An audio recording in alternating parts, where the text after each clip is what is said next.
Hello tout le monde, bienvenue sur Viens et suis-moi, écoutez, prête l'oreille, je suis Vaya Priya et je suis très heureuse de pouvoir vous retrouver pour une nouvelle semaine, une nouvelle étude de notre programme Viens et suis-moi. Nous continuons à découvrir les enseignements de l'apôtre Paul au sein de Corinthe et cette semaine nous étudions le livre 2 Corinthiens,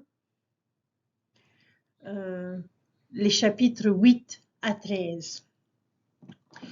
Que feriez-vous, chers frères et sœurs, si vous appreniez qu'une assemblée de saints d'une autre région était dans une situation de pauvreté? C'est la situation que Paul a voulu décrire au sein de Corinthe dans 2 Corinthiens les chapitres 8 et 9. Il espérait les persuader de donner de leur abondance à des saints nécessiteux. Mais au-delà de sa demande, les paroles de Paul comportent aussi des vérités profondes au sujet du don. Que chacun donne comme il l'a résolu en son cœur, sans tristesse ni contrainte, car Dieu aime celui qui donne avec joie. À notre époque, il y a encore des saints dans le monde entier qui ont besoin de notre aide. Parfois, la plus grande chose que nous puissions faire pour eux est de pouvoir jeûner et de donner une offrande de jeûne. Dans d'autres cas, notre don peut être plus direct et personnel. Quelles que soient les formes que prend notre sacrifice, cela vaut la peine d'examiner ce qui nous motive à donner. Notre sacrifice est-il une expression d'amour? Après tout, c'est l'amour qui rend le donateur joyeux.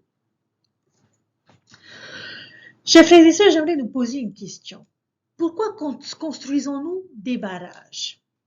Nous construisons des barrages pour créer des lacs pour les loisirs, pour fournir de l'eau pour l'irrigation et bien sûr, principalement pour fournir de l'électricité. Les barrages produisent de l'électricité. Mais comment est-ce que ces barrages produisent-ils de l'électricité? Eh bien, ils génèrent de l'énergie grâce au mouvement descendant de l'eau répandu par la gravité. Parce que l'eau recherche naturellement l'équilibre. Donc, si nous avons de l'eau dans un endroit élevé et qu'on lui donne un orifice de sortie, alors cette eau va s'écouler dans un endroit qui se trouve beaucoup plus bas jusqu'à ce qu'elle retrouve à nouveau cet équilibre parfait. Et ce flux produit de l'énergie et cela peut libérer une quantité incroyable de puissance. Je crois que notre monde ressemble beaucoup à cela. Si l'eau représente la bénédiction, la prospérité, la connaissance, nous vivons dans un monde d'inégalité. Certaines personnes ont simplement plus que d'autres. Elles ont un statut ou une position plus élevée. Ils sont comme cette eau derrière le barrage. Et d'autres en ont moins et occupent des positions inférieures. Ce sont les personnes qui se trouvent en aval du barrage et qui ont très peu. Mais que se passe-t-il si ceux qui occupent une position supérieure décident d'ouvrir les vannes de la générosité et de donner de leur abondance à ceux qui sont en aval? Ce qui se produit, du pouvoir est créé. Il existe un type particulier de pouvoir qui se libère par le don et la générosité. J'aimerais que vous puissiez garder cela à l'esprit lorsque nous étudions 2 Corinthiens chapitres 8 et 9. À cette époque, il y avait de nombreux saints à Jérusalem qui, à cause de la famine, de la guerre et de la persécution, souffraient et étaient pauvres. Ainsi, les dirigeants de l'Église, y compris Paul, faisaient un effort particulier pour collecter des fonds auprès des autres branches de l'Église à travers le monde antique, afin d'aider les saints qui souffraient en Judée. À un moment donné, auparavant, les saints de Corinthe avaient promis qu'ils apporteraient leur contribution pour aider. Ainsi, dans 2 Corinthiens chapitre 8 à 9, Paul leur rappelle cette promesse et leur enseigne quelques vérités sur la générosité. Et c'est de ces principes de la générosité que nous allons parler. Quels sont-ils? Nous savons tous que Paul peut parfois être un peu difficile à comprendre, mais l'interpréter est une compétence importante à essayer de développer, chers frères et sœurs. Gardons maintenant à l'esprit le contexte de ces chapitres. Et en faisant cela, les saints de Corinthe avaient promis l'année précédente qu'ils contribueraient à ce fonds de secours. Nous allons passer en revue quelques versets pour mieux comprendre ce qui se passe.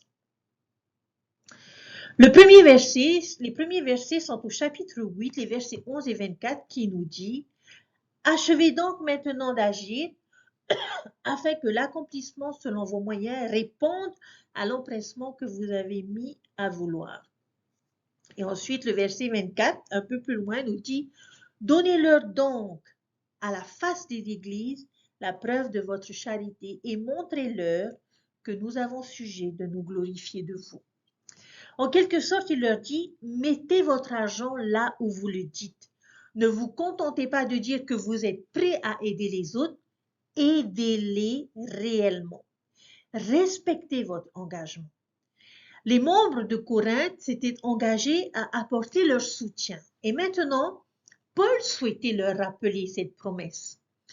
Si vous dites que vous souhaitez aider quelqu'un, faites-le. Nous ne devrions pas simplement nous plaindre pour les personnes et dire ensuite, eh bien, quelqu'un devrait faire quelque chose pour les aider. Non, chers frères et sœurs, c'est nous qui devrions les aider. C'est nous qui devrions faire quelque chose. Faisons ce qui est en notre pouvoir. Et comment pourrions-nous vivre ce principe aujourd'hui? Simplement en payant une offrande de jeûne généreuse, contribuant au programme d'aide humanitaire de l'Église ou à un autre organisme de bienfaisance réputé. Cherchons à aider les membres de notre famille, les gens de notre communauté et nos amis. Et il ne s'agit pas uniquement d'une question d'argent. Cela s'applique à tous les domaines où nous en voyons le besoin. Les autres ont-ils besoin de notre amitié, de notre réconfort, de notre soutien, de nos prières, de notre temps?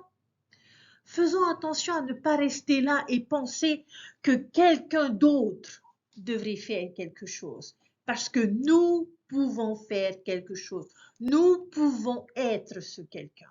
Et si nous souhaitons nous considérer comme des personnes généreuses, alors, chers frères et sœurs, prouvons-le. Le deuxième verset, le verset 12 du chapitre 8 qui dit « La bonne volonté, quand elle existe, est agréable en raison de ce qu'elle peut avoir à sa disposition et non de ce qu'elle n'a pas. » Ce n'est pas le montant que vous donnez qui compte le plus, mais le montant que vous donnez en fonction de ce que vous avez. C'est ce que signifie ce verset. C'est le même principe enseigné par l'histoire des veuves. En comparaison de ce que les autres donnaient, ce qu'elle avait à donner était très peu. Mais si l'on considère tout ce qu'elle a dû faire au départ, son sacrifice était plus grand que celui de n'importe qui d'autre. Elle a littéralement donné tout ce qu'elle avait. Dieu ne s'attend pas à ce que nous donnions quelque chose que nous n'avons pas. Nous donnons ce que nous pouvons et cela sera accepté par lui avec la même gratitude et la même bénédiction que quelqu'un qui a pu donner beaucoup plus. Les versets 13 à 15, toujours du chapitre 8, nous disent « Car il s'agit non de vous exposer à la détresse pour soulager les autres, mais de suivre une règle d'égalité. Dans la circonstance présente, votre superflu pourvoira à leurs besoins, afin que leur superflu pourvoie pareillement au vôtre, en sorte qu'il y ait égalité. Selon qu'il est écrit, celui qui avait ramassé beaucoup n'avait rien de trop, et celui qui avait ramassé peu n'en manquait pas. »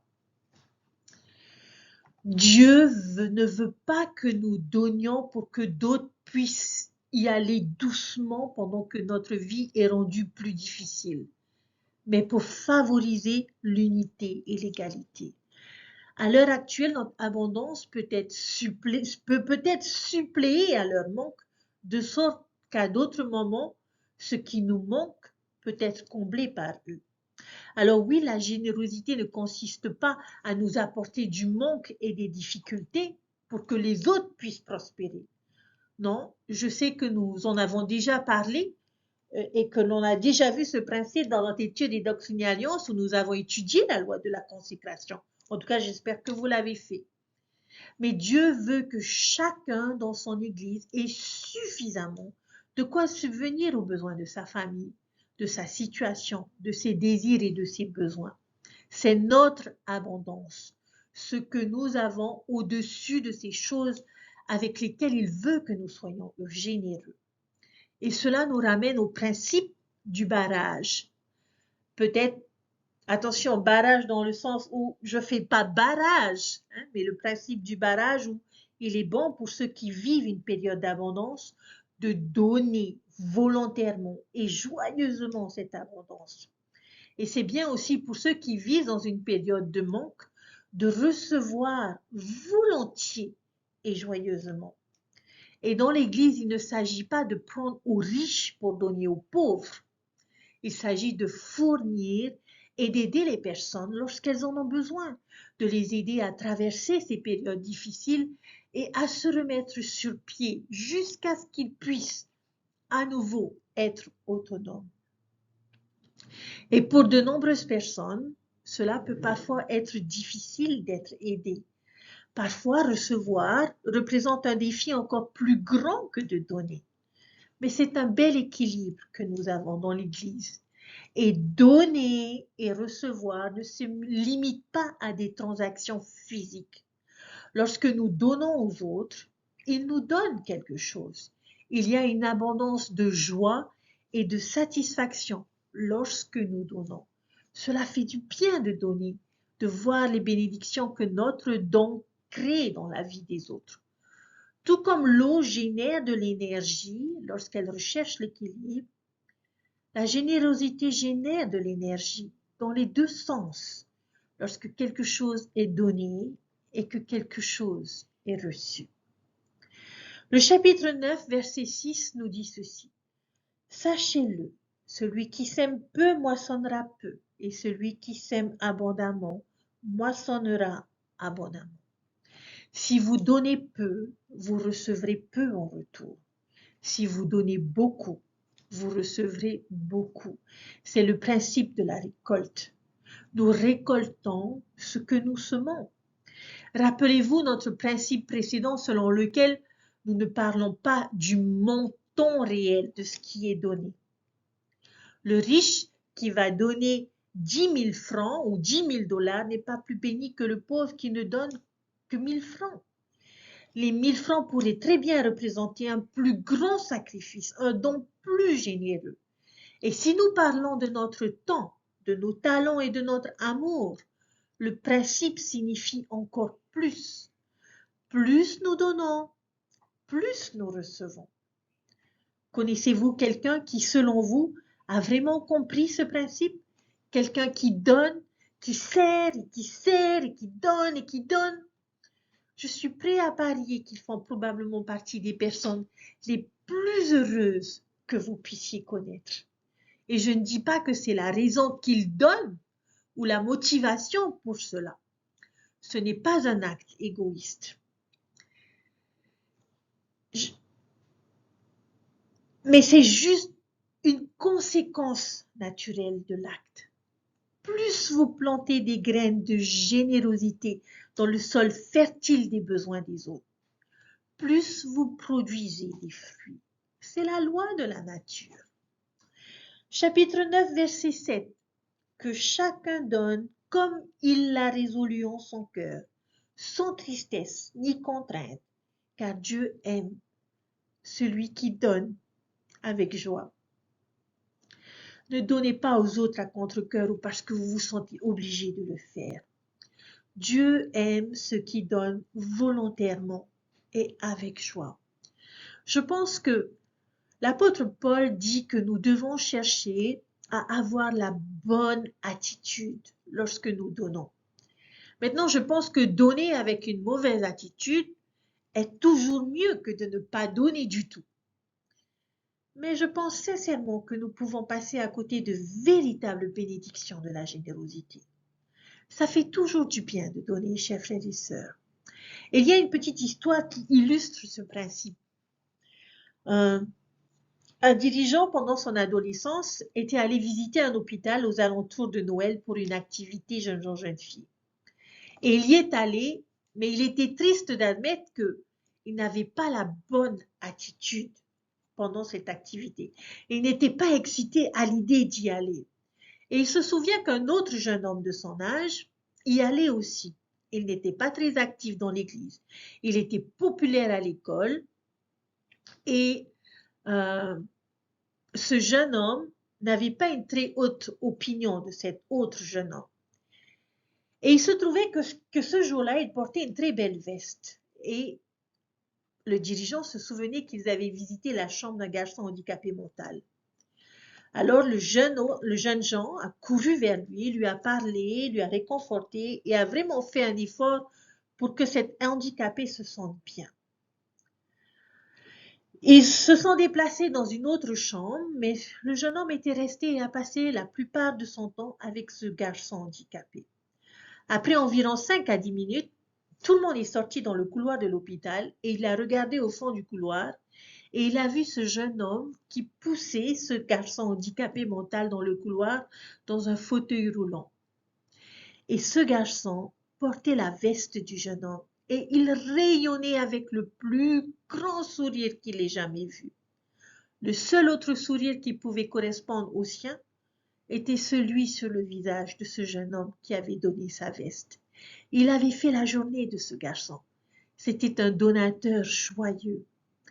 Et à cause de cela, le dirigeant a eu l'impression qu'il était sorti de cette expérience beaucoup plus béni que lui. Et cette expérience correspond bien au dernier verset que nous lisons. Dans cet hôpital, il avait donné avec parcimonie et son expérience a été limitée, alors que cet autre jeune homme a donné abondamment et il est réparti abondamment béni. Les derniers versets sont les versets 11 à 15 du chapitre 9 qui dit ceci. Vous serez de la sorte enrichis à tout égard pour toute espèce de libéralité qui par notre moyen feront offrir à Dieu des actions de grâce. Car le secours de cette assistance non seulement pourvoit aux besoins des saints, mais il est encore une source abondante de nombreuses actions de grâce envers Dieu. En considération de ce secours dont ils font l'expérience, ils glorifient Dieu de votre obéissance dans la profession de l'évangile du Christ et de la libéralité de vos dons envers eux et envers tous. Ils prient pour vous parce qu'ils vous aiment à cause de la grâce éminente que Dieu vous a faite. Grâce soit rendue à Dieu pour son don ineffable. Donner, chers frères et sœurs, génère de la gratitude. Gratitude chez le donateur d'avoir l'abondance et l'opportunité de donner. Gratitude du receveur envers le donateur et gratitude envers Dieu. Les personnes vous remercieront et remercieront notre Père céleste lorsque leurs besoins seront gracieusement satisfaits. La générosité est un don et c'est ce que veulent dire chacun de ces versets, je pense. Il y a de la gratitude tout autour lorsque nous donnons et que nous recevons. Cela engendre un amour pour Dieu des deux côtés de la transaction. La personne qui donne pense en elle-même. Merci Seigneur de m'avoir mis dans cette position où je suis si temporairement béni que j'ai beaucoup à donner, que je peux bénir la vie des autres avec mes moyens. Merci de m'avoir donné cette opportunité et la joie qui en découle. Et la personne qui reçoit et qui profite de cette générosité pourrait dire « Merci mon Dieu de m'avoir envoyé des personnes capables et désireuses de m'aider à traverser cette période difficile pour me remettre sur pied. de la gratitude partout, chers frères et sœurs, et cela fait partie du pouvoir créé par le flux de générosité. La générosité crée le pouvoir de l'unité, de l'égalité, de la gaieté, de la joie et de la gratitude. Avez-vous personnellement déjà ressenti le pouvoir de donner? Comment était-ce? Avez-vous peut-être déjà ressenti le pouvoir de recevoir? Comment était-ce? Que pourriez-vous donner cette semaine pour expérimenter le principe de générosité? Voici quelques idées. Payer une offrande de jeûne généreuse. Rendez visite à un parent vieillissant. Participer à un projet de service de bon gré, de bonne humeur, avec enthousiasme. Cherchez à avoir une meilleure attitude dans votre service. Soyez le premier à lever la main lorsqu'une mission de bénévole est annoncée à l'église, ou fournir des secours en cas de catastrophe. Soyez l'ami de ceux qui n'en ont pas. Pleurez avec ceux qui pleurent. Réconfortez ceux qui ont besoin de réconfort. Et priez pour avoir l'opportunité de servir et d'aider quelqu'un. Chers frères et sœurs, les possibilités sont infinies.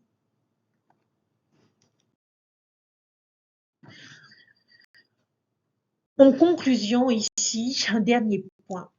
Je pense que nous connaissons tous l'injustice de la vie. Nous pouvons même nous demander pourquoi est-ce que Dieu a créé son monde de cette façon.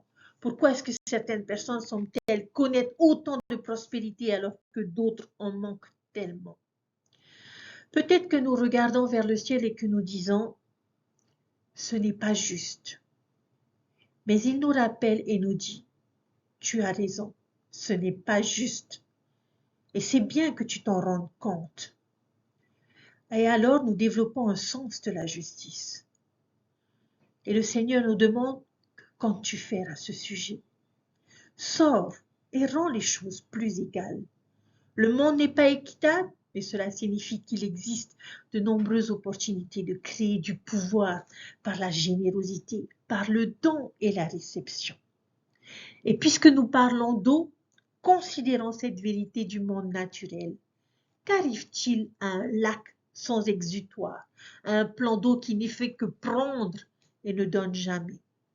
Deux plans d'eau me viennent à l'esprit et correspondent à cette description.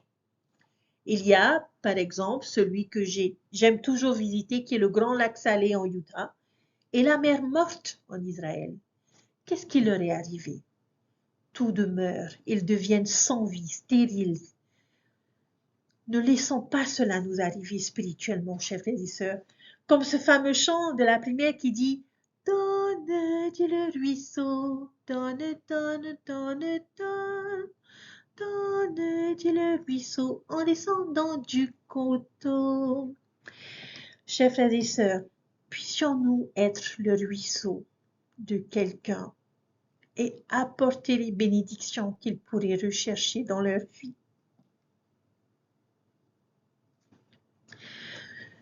Cet enseignement et ces principes m'ont beaucoup touchée, particulièrement en tant que présidente de la Société de secours, où nous avons conscience en tant que dirigeants que certaines personnes ont besoin d'être aidées et ont besoin d'être soutenues.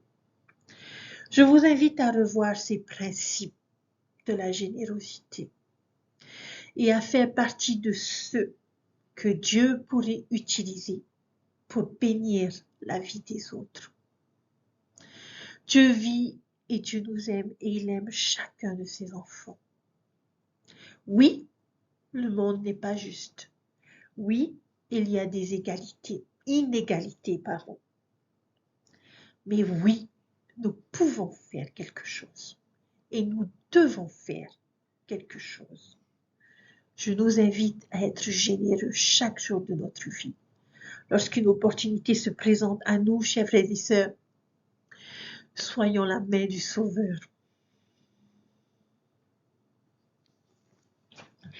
Et apportons les bénédictions que ces personnes pourraient avoir besoin.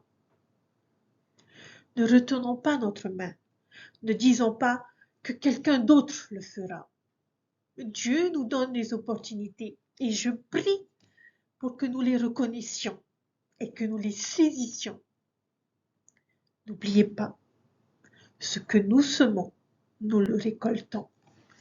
Alors j'espère de tout cœur que les graines que vous sèmerez dans votre vie chaque jour, tout au long de cette semaine qui arrive, seront des graines de générosité, d'amour, de charité envers les enfants de notre Père Céleste. Il a besoin de chacun d'entre nous.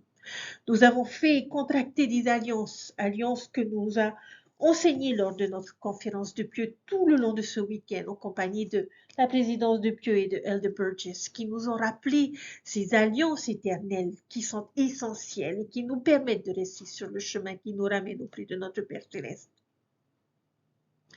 Au temple, nous avons accepté l'alliance de la loi de consécration, où nous sommes disposés à donner tout ce que nous avons et ce que nous sommes pour édifier le royaume de Dieu. Et dans ce royaume, chers frères et sœurs, il y a des personnes qui ont besoin de notre aide. Alors, je vous supplie avec toute la force de mon âme, aidez-les à la hauteur de vos moyens. Et je vous promets que votre joie sera grande et la joie de celui qui bénéficiera de votre aide et de votre amour sera encore plus grande. Parce qu'à travers votre geste, à travers votre générosité, vous l'aurez amené à mieux connaître notre Sauveur Jésus-Christ et peut-être à revenir ou à marcher sur le chemin des alliances. Je sais que cet évangile est vrai et c'est un évangile de partage, c'est un évangile de générosité, c'est un évangile de charité qui ne doit jamais périr. Puissions-nous être les instruments de notre Père Céleste pour bénir la vie d'autrui. C'est mon engagement et mon invitation à chacun de vous cette semaine. Au nom de Jésus-Christ. Amen. Prenez soin de vous, bonne étude, bonne lecture et soyez généreux. Je vous dis à bientôt. Bye.